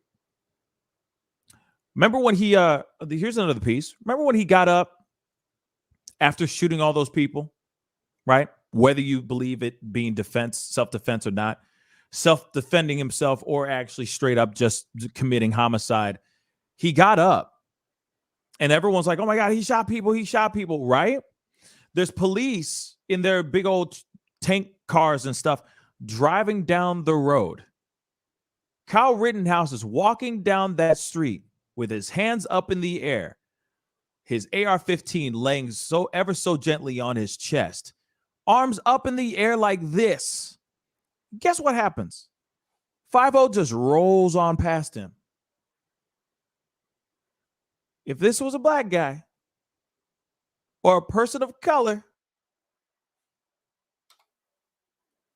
or immediately arrested at that time, but he never was. But he never effing was. Interesting, right? He stood on the side like this. Cops keep going by. They're dragging in a dead body. One of the victims. Yes, I'll say it. Victims of this shooting. Dragging that body. Still, this dude wasn't even obtained. Crazy, right? If this was a black guy, sorry to say it, but that dude would have been lit up. Actually, this trial, I don't even think we would be talking about this trial like this. The other thing is, too, I want to point this out. He shot all the people that were victims of his shooting were white. I mean, if he was black, it would change a lot because of what Rosenbaum was saying, too. That completely would change. Oh, absolutely. That narrative would be completely different as well. Oh, without a shadow of a doubt. But imagine that, y'all. Imagine that. If the kid was black, this would be a completely different scenario. The conversation would be completely different. Honestly, I think it would be just flipped over. The same people that are defending Rittenhouse now would be attacking him, probably. And the other way around, too. That too. If he was still alive. Right. If he was still alive. Yeah. Let's keep it straight funky. You know, they would have arrested him so fast, and they just drove right by him because he was one of them. He was helping them. They're like, thanks, y'all. Thank you so much, guys. Literally watching this ish like it ain't nothing. Just driving by him like he doing the damn job. You know, he taking out some Antifa. Wow, I haven't said that word in a while. Yes, they've been quiet for a while. Yeah, right. Yeah. But you know, unfortunately, we got to move on to the next story. Okay, we got to go on to the next story. This is what you're going to say, David? I wanted to say one more thing before we close, is that basically I think the moment that's going to decide this case ultimately will be what happened at that dumpster, because we don't have any independent video or evidence of what happened at the dumpster. We just have the claims that Rittenhouse went over there to put out a fire, and we have the claims that Rosenbaum was part of the group that started the fire, but we don't actually have any evidence of any of that. We just have a few witnesses claiming one thing and some other witnesses claiming the other. So I think ultimately the point that's going to decide this case will be that if they can prove that Rittenhouse was over there to put out a fire, like they said, or that if they could prove Rosenbaum and them was not committing any sort of crime when they're like some of the other witnesses were saying, like they didn't have anything to do with that fire, they were just standing there, then I think that will change the case a lot. But it's going to depend what they can prove at that very instant of that dumpster fire incident. We'll see what happens here, right? We'll see what happens with the defense, because obviously they're coming in. Apparently, from what I'm hearing, people are saying that the defense is coming in, guns blazing. That's a bad saying to use for this trial, but you know what I'm saying. So we're gonna see. We're gonna see how it goes, right? We'll see how it all transpires and how it all unfolds. And hopefully, I'm hoping that the prosecution comes out like with a bombshell, right? With some evidence that shows something. Because right now, I'm a little worried about this case, right? I'm a little worried about this case. But anyway, moving on. This is our last story, and this is a short one, but I was hoping to open up to the video chat line and hearing from all you guys. This is something a little bit lighter, not as heavy of a conversation, but this is something that I saw on social media just last night, and I was like, you know what? I really do think that we need to talk about this.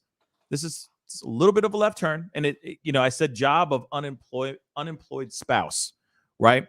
Now we all live in different situations where we either have a dual earning household, or we have one person in that household actually earning the breadwinner, right?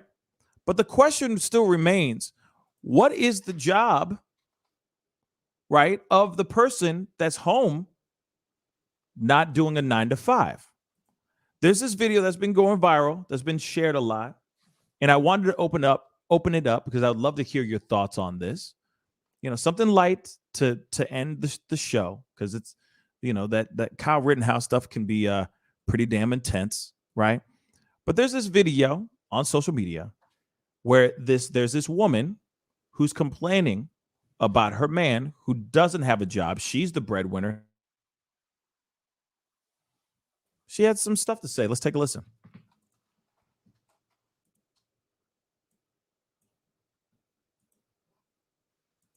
Listen, this is a real life story. If a man or a woman don't work and they stand at home all day, what are they supposed to do? What are they supposed to do? Tell me, if a man or woman is not going to work and they have a husband or wife that is working, tell me, what is the job of the motherfucker who ain't working? What is their job? What is their job? What is their job if they are not working? This is a serious question. I'm going to roll that one more time. She's asking, if a man or woman does not have a job at home and the spouse does, what is their job at home? What is their job? Play one more time. Listen, this is a real life story. If a man or a woman don't work and they stand at home all day, what are they supposed to do? What are they supposed to do? Tell me, if a man or woman is not going to work and they have a husband or wife that is working, tell me, what is the job of the motherfucker who ain't working? That's the question I have for you guys. All right. So I figured this would be kind of a fun thing to talk about real quick to wrap up the show. A little bit of a cool down. You know what I mean? A nice, cool little stretch. All right. But the question is, when you have a spouse that's out there working hard out there in those streets, right? Getting that shmoney. And let's just say you are the one that's at home. What is the job that you do? What is your job then? What is your job? I'm going to open up the video chat line because I'd love to hear or would love to get a panel up in this piece, right?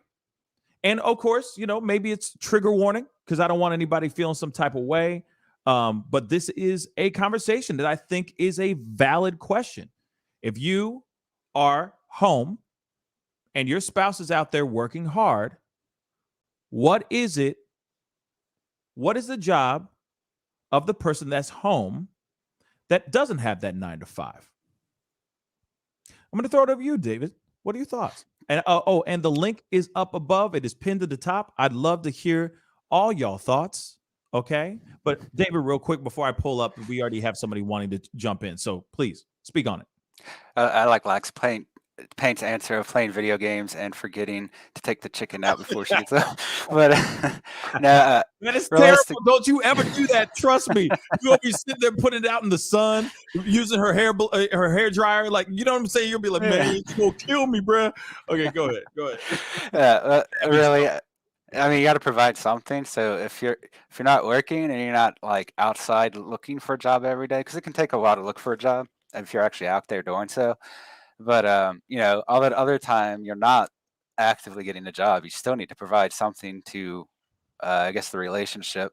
The obvious answer is like cleaning and cooking and all those basic things. I've done that before. I mean, not for long. I mean, not for long as the sole like cooker and cleaner, but I've done it before when like I was off and my girlfriend was working or whatever. It just seems to make sense, you know, because part of a relationship is I guess the labor involved in building that, and that does involve splitting, I guess, kind of the household daily labor, taking care of animals or food, or, you know, because at least in my experience, you usually cook for both instead of just by yourself. It saves a lot of time and everything. So it just makes more sense to kind of play that role if you're still looking for a job or you're waiting for your next job to start. Right. Or you're not getting a job at all. Oh, yeah. And you're just letting, you know, because you know for a fact that your spouse or your partner has a dope ass job that where you don't have to work at all. Laura Estrada's in the house. What's up, girl? Hello. Hello. So question. So what is the job of the person that does not have the job in the relationship? Speak on it. Well, from personal experience, I mean, it's just kind of a given if somebody is working and, you know, bringing home the bacon, that someone's got to be at home to cook the bacon. So, I mean, I've always kind of looked at it that way and in just tradition. But at the same time, I mean, nowadays, that person that's at home could very well get an extra job working online or doing something on Zoom, or, I mean, those are options. But it makes me laugh because growing up, I remember my sister was 13 years older and when she first got married, And I remember her husband went to work and she watched soaps all day and she dilly-dallied and she didn't do anything. And literally like a half hour before we got home, it was get up, let's clean really quick, let's get something quick for dinner. I mean, that was honestly like my kind of examples growing up, was kind of like these new moms or whoever, and it was kind of like, I don't know what to do. Like, my husband's making money, and I don't like to clean either, because it doesn't necessarily mean whoever you're leaving at home is the cleanest or knows how to cook or anything. We automatically think the person that stays home is a domestic goddess, but that's not always the truth. No, So it's not. it just depends, you know? Yes. In this day and age, there shouldn't be the way it is. There really isn't that opportunity anymore for anyone to stay home. Quite honestly, that's it takes two incomes to even pay their rent. Yes. So okay, and I feel you. And here it is. Like I said, once again, the video chat line is open. I would love to see some more people hopping in, especially the fellas. I'd love to hear your thoughts on this. I'm not trying to say oh whoa, I just want to hear the fellas. No, I want to hear from both sides. But I would love to hear the fellas jump in and chime in. So video chat line is open. It is the link up above. Let me know what you think. Let's speak on it. And it's only short-lived, so hop on soon. Okay. I'll say this, and it is true. I know a lot of people that will sit there, they sleep in all day, they don't do anything at all. They're just kind of freeloading, right? And this is on both sides of the fence. I've seen it on women, I've seen it on men. You know, the guy will sit there playing video games all day long, smoking weed, having the time of his life, like just killing it with the weed and the games, and just being like, man, all my bills are paid for. Like, we good, right? God forbid there's any children that are involved in the situation. But this is when it's just, I'm just talking about sans children. No children are involved, right? You are just home chilling in the cut. There are so many other things that you could be doing, right? You could be helping the other side, right? The things that person can't do while they're at their 9 to 5. Exactly. Even financially speaking, the things that you can't do while that person's on their 9 to 5, the other person should be picking up the slack, right? So just because, let's just say, that person is actually going to an actual brick and mortar business, does not mean that you can't be working from home as well. You could be working on that side gig, right? That you are building for you and your spouse together. Like, hey, you know, there's this new thing about Airbnbs where you don't actually have to own a building or own an apartment to actually do Airbnb. You can actually like be a subcontractor selling Airbnb spaces online. That's something you could be doing during the time that person is at their 9 to 5, not watching soaps and eating bonbons all day long, right? Of course, watch this show when you get time, Mr. Super.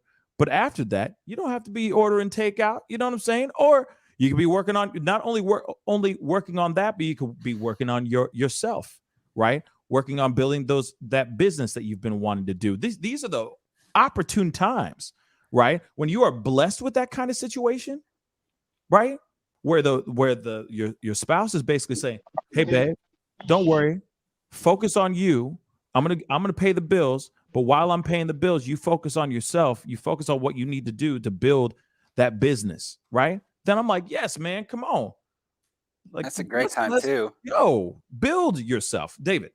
I was gonna say it's a great time too to, like build up your house, repair the house or your vehicle even, because that's going to directly improve the value of that. And not only like if you're looking at selling that in the future, that creates value for both of you, but depending on the condition of your house, it just makes a better living for everyone. And those projects can take a lot of time. So if you've got that time, you should use it productively if you can.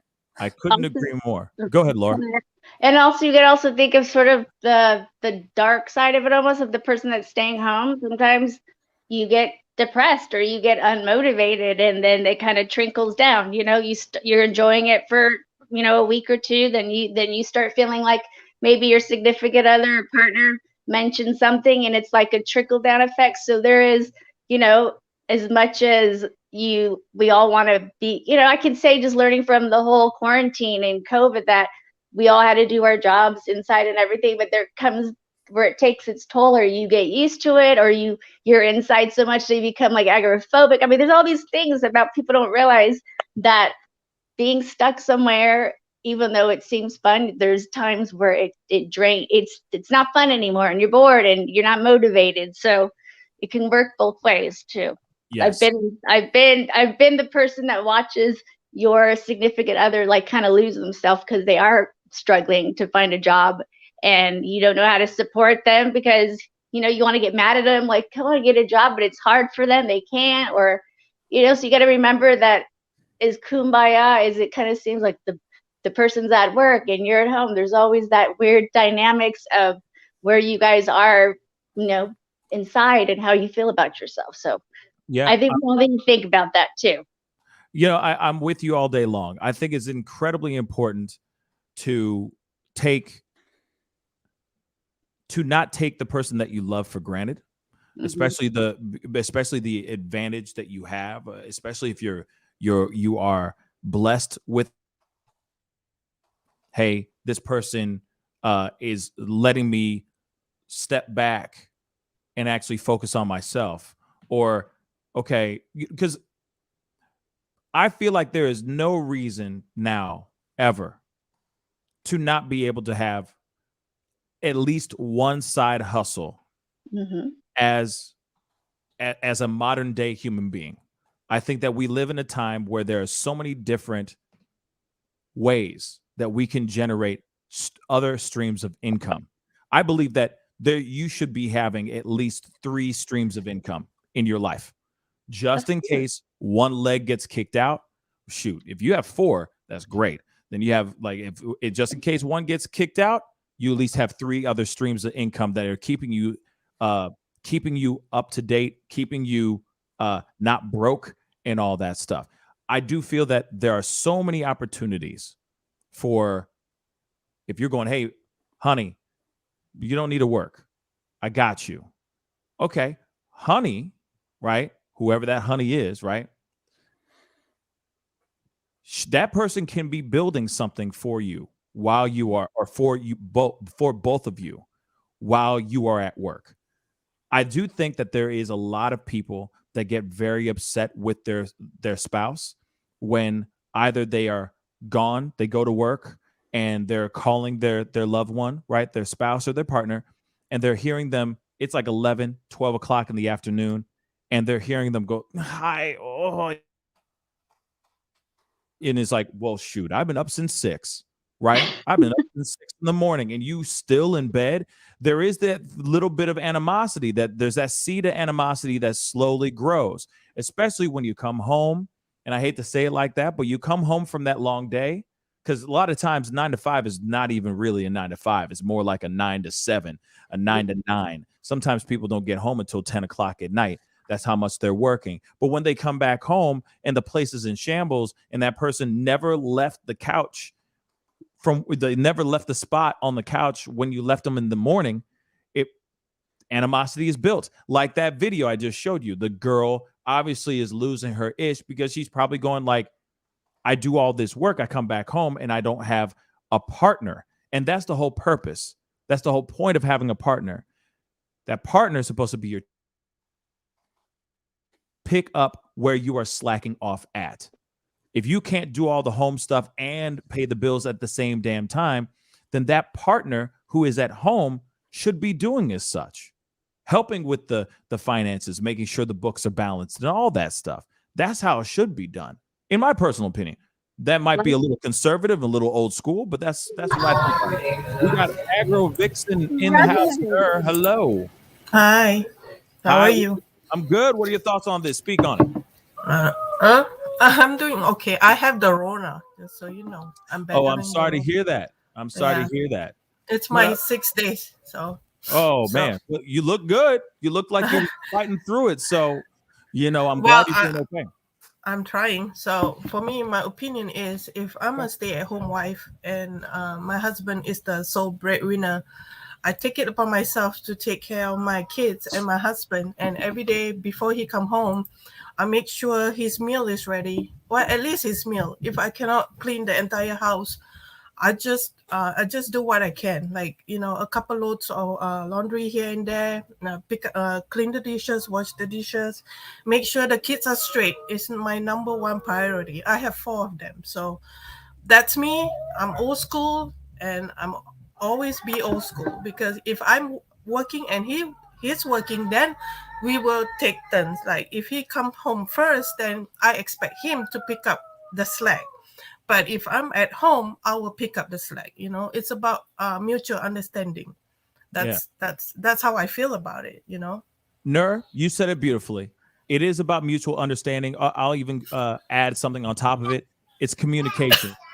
It's all about communication. And if you don't have that communication, that person who's at home possibly, if there's no communication, they're literally sitting there sleeping in all day or watching TV all day or not doing anything proactive for themselves that could help not only benefit them, but benefit the couple as well. Laura, you wanted to say something really quick? I was just gonna say with just about it not being old school.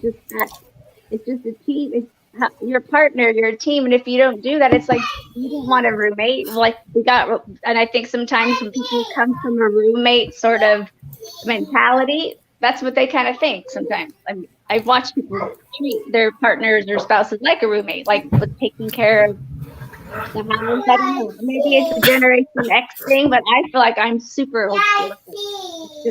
I don't know how the new generations think about that. I think sometimes it's more of they really do. Both people usually have 2 jobs. I don't really see any younger generation really one staying home and one working, because that's something that we don't have as Americans anymore. Unfortunately, we don't really have that option. 2 people have to work nowadays. I mean, and if you're really that lucky to have a spouse or a partner to be working or to be at home and you are the sole breadwinner, that's an amazing thing. I just say that regardless if you're a man or a woman, doesn't matter, because we live in different times now, right? I think it's incredibly important that you put your worth out there, that the things that maybe the skills that you have that you had as a job, as a 9-to-5, you could still implement into a side gig or a side hustle that could turn into something much more and much bigger. But Laura and Nur, thank you guys so much for coming on. I really do appreciate it, y'all. You're welcome. Bye, Pascal. Talk to you guys soon. Feel better, Nur. Bye. Take care. Bye. But yes, I do completely agree. I think it is incredibly important to be as helpful as you can, right? Be there for the people that you care for. Be a teammate, be a team. And your spouse, your partner should never feel that way, I think. You see what I'm saying? Where it's like, oh, well, and it's especially the part where she said MFer. She said this MFer, like, to me, there's some anger going on. That is something that is been percolating inside of this woman's body for a while, right?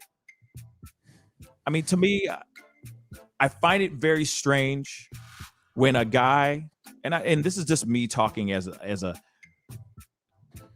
I guess traditional old school man, all right?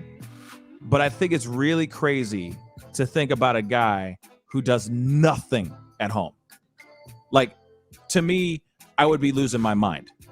Like, I would want to, and maybe it's because I'm a workaholic and I'm a busybody anyway, but I could never see my mind, like in my mind, sitting there and doing nothing. Just chilling in the cut. I don't even play video games, y'all. You know what I'm saying? So it's like sitting around doing nothing. Man, I'd be figuring out some sort of new hustle, some sort of online business to create, because then I could use that downtime that I'm not physically working, right? Out in these 9-to-5 streets, I can imply and use that and let that business grow so that, however long it takes to grow, maybe it's 6 months, maybe it's less than a year, right? Maybe it's a year, maybe it's more than a year, but you get that time to actually build that business so that it turns into a multi-million-dollar business or whatever, or a 6-figure business even. That's successful too, to the point where you're like, baby, you don't even need to work anymore. I got you now. Our business is booming. You see what I'm saying? And teamwork. I will say that it is a trap that a lot of people seem to get stuck into, of when they get bored because they're waiting around at home to just play video games and then kind of give up the whole day. But that's a trap. You shouldn't really do that. If you're bored, you should find something a little more productive to do, like clean the house. I mean, it is a trap. Even George R.R. Martin himself said that he probably lost several novels to video games because he played those first instead of getting to writing. So try to get your work in, especially if you're a gamer, because that stereotype of guys sitting around lazily at home playing video games is somewhat true in some cases. So make sure you do your work before you play. And here it is real quick. Shout out to all the parents, all the stay-at-home mothers and fathers that are raising these children, because that is a full-time job. But I will say this, though, too. There are still parents, stay-at-home parents that are just playing video games all day long and just going, rocking the thing, and they're still playing their COD, their Call of Duty. And I know a lot of us are not like that, but that is the worst-case scenario. We've seen that. That does exist. All right? Or they're playing their Oculus or whatever. You know what I mean? I've still never played that yet. I need to try it. I've always wanted to try the Oculus. It looks lit. But that's all I'm saying. It is important that you, as a partner, as a teammate, work together. Whether that person's in the room next to you, still working that 9-to-5, or that person's working in a brick and mortar, it's called teamwork, right? Get off your ass and put down that weed. Anyway, it's time to get going. David, thank you so much for being on, my brother. Thank you. Yeah, it was a good show today. Yeah, it was fun. It was a fun show, y'all. Again, I appreciate all you guys for being on. Don't forget to hit that like button down below, crush that subscribe button, and of course, hit that join button or join my Patreon, patreon.com/thepascalshow. It'd be really, really appreciated. It is time to get going. Much love to all you guys. All right. Be good to yourselves. Be good to one another. I'll see you guys soon. This is the Pascal Show. Bye.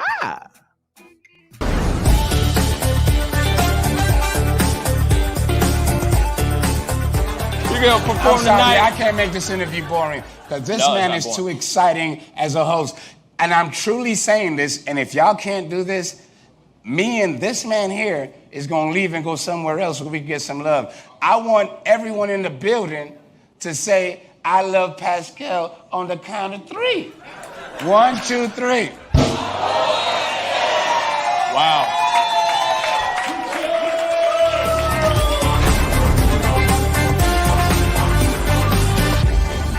Homeowners and property managers, if you're looking for effective and humane ways to remove wild animals and deal with the damage that they have caused, we have good news for you. Introducing Wildlife Command Center. We are the only wildlife company that checks 70 different areas on a structure to determine the answers to the following questions. For more information, call us now.